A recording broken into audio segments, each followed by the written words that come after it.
लगीन झालं तर बी मना कोण लावून बोलती प्रेग्नंट हाय म्हणून मनाती सांगती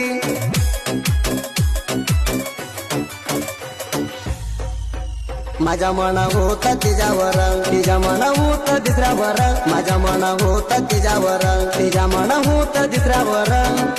तुझ्या मन नसलं तर बघते का ग मला